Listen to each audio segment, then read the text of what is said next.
আসসালামু আলাইকুম। কেমন আছেন বন্ধুরা সবাই? আশা করি আল্লাহর অশেষ রহমতে ভালো আছেন। তো পিকু সেলাই দেখাবো আজকে, যেটা ওভারলক আর কি বলি আমরা। ওভারলকটা আমরা নর্মাল মেশিনেই আজকে করে দেখাবো। ওভারলক করার জন্য প্রথমে আমি আগে একটা টানা একটা সেলাই করে নিচ্ছি, দেখুন কাপড়ের সঙ্গে। তো এটাকে আমি সমান করে কেটে নিই। কেটে নেওয়ার পরে এখানে আমি ওভারলক করে দেখাবো।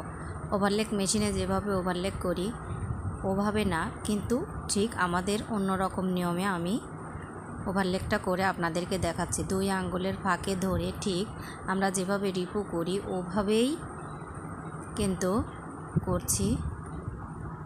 একটা সেলাইও দেখুন, আমি যে টানা সেলাইটা দিয়েছি সেলাইয়ের ওপাশে যায়নি, দেখুন কত সুন্দর হয়েছে। এভাবে যদি আপনারা ওভারলক করেন তো একটা সুতাও বাইরে যাবে না। ওভারলক মেশিনে ওভারলক করাটা দেখুন আর এখানে ওভারলক করাটা দেখুন, সেলাইয়ে একটু পার্থক্য মনে হচ্ছে যে এটা একরকম সেলাই আর ওটা আরেক রকম সেলাই, কিন্তু কাজটা কিন্তু দুজনেরই এক। এটাতে দেখুন আমি 1000 টানাটানি করলেও বের হবে না, ওটাতেও না, দুইটার কাজ কিন্তু একই।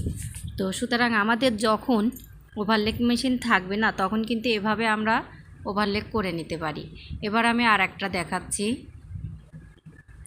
আর একটা নিয়ম দেখাচ্ছি। এভাবেও কিন্তু আপনারা খুব দ্রুত আকারে করে নিতে পারেন। এভাবে যদি করেন তাহলে এভাবেও কিন্তু কখনোই সুতা বের হবে না, কাপড়টা নষ্ট হবে না। আর এক রকম নিয়মে আমি আপনাদেরকে এবার দেখাবো। দেখুন এভাবেও কিন্তু আপনারা চাইলে ওভারলক করে নিতে পারেন। তো আমি 3টা নিয়ম আপনাদেরকে দেখিয়ে দিচ্ছি, আপনাদের যেটা ভালো লাগে সেটাই করবেন। 3টার একটাতেও আপনাদের কাপড়ের কোনো ক্ষতি হবে না এবং কাপড়ে কোনো সুতা বের হবে না। ওভারলক মেশিনের যে কাজ সেম একই রকম কাজ করবে, শুধু দেখতে একটু ভিন্নতা। তো বন্ধুরা, আমার ভিডিও কেমন লাগলো অবশ্যই জানাবে এবং আমার চ্যানেলটিকে সাবস্ক্রাইব করে আমার পাশে থেকো। আমার ভিডিওটা দেখার জন্য তোমাদেরকে অসংখ্য অসংখ্য ধন্যবাদ। তো আজ এ পর্যন্ত, আল্লাহ হাফেজ।